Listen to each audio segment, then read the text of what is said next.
Congressman Jim Jordan in the halls of the Capitol earlier this morning. We're joined now by Congressman Tim Burchett of Tennessee, Republican. Thank you so much for joining us, sir. Let's start with Jim Jordan's quest to be Speaker. He says there's going to be a vote tomorrow at noon. How close is he to getting to 217?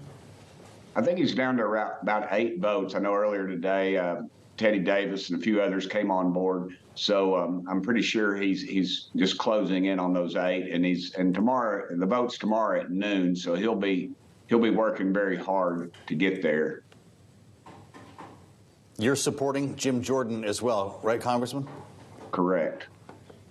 So with that said, are we going to witness an historic escapade tomorrow like we did last January with Kevin McCarthy? Or does the conference, albeit not formally, I realize you didn't change the rule, want to have a real number and a good sense of what's going to happen before you bring this to the floor? I think it's going to be really close. Honestly, I think it would be folks are underestimating what the grassroots is all about in this country.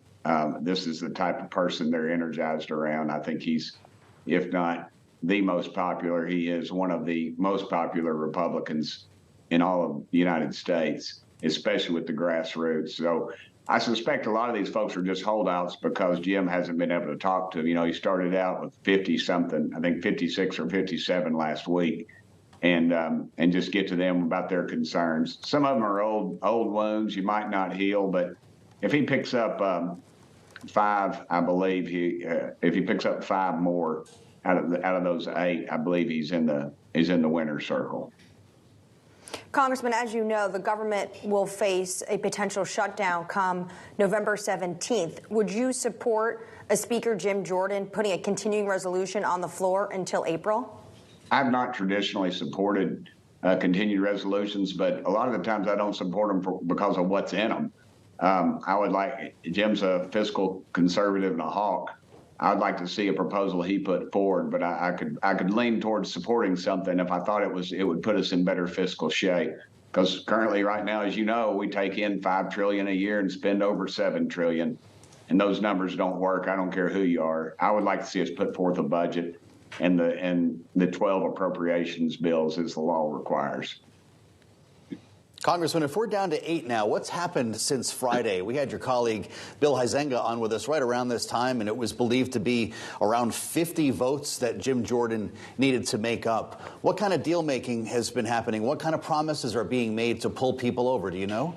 I don't think there's been any real deal-making. I think it's just reaching out to folks. A lot of times politicians are just like anybody else. They like to know the person in charge is concerned about what's going on with them and what's going on in their district. And I think Jim will do just that. I think he's very good at one-on-one. He's good to the group too, but one-on-one is where he excels. I think he's talking to them about what's important to them and making sure that their priorities are the same priorities: a strong defense, a strong border, funding for Israel, as he said so eloquently in the preamble here to this show. So I would think those are the things that people were concerned about, and I think he's expressing them to them. That's why he's closing the number. He's got 42, or over 45 of those have converted since earlier this week.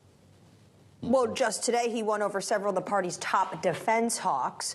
Has he spoken to you directly about Ukraine aid and how he would approach that? We know the White House is going to be asking for more of that alongside and potentially linked to aid to Israel.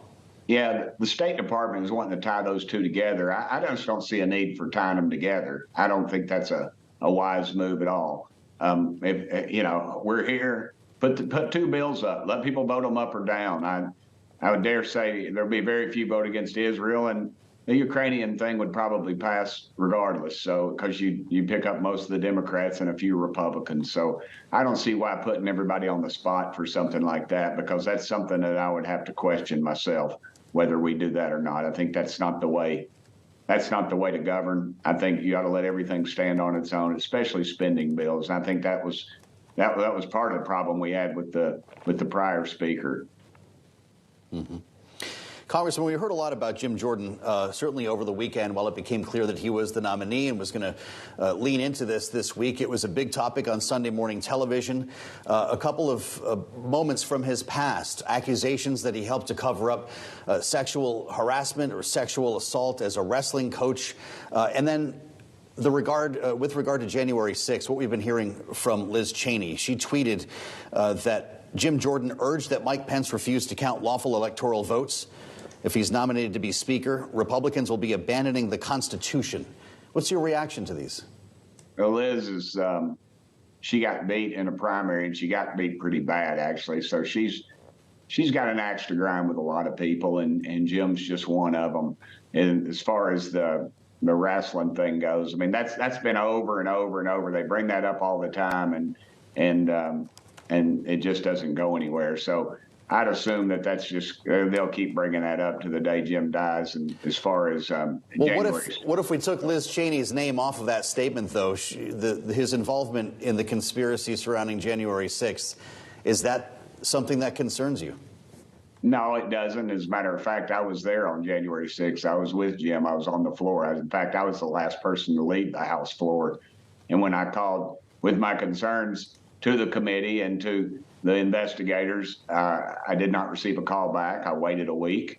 And then, again, it did not happen. And then I asked to see the footage. I was denied that, but I was allowed to somebody who could show me some of the footage to show what was something that was going on, and I wanted them to know about it, and yet they still weren't concerned. So I think the American public's moved on from January 6th, and nobody, I never get asked about it when I'm out in public or up here even. So Liz is going to keep being Liz, and that's what keeps her name in the spotlight. But I'm afraid that ship sailed a long time ago. Congressman, thanks for the time today. Tim Burchett of Tennessee. We appreciate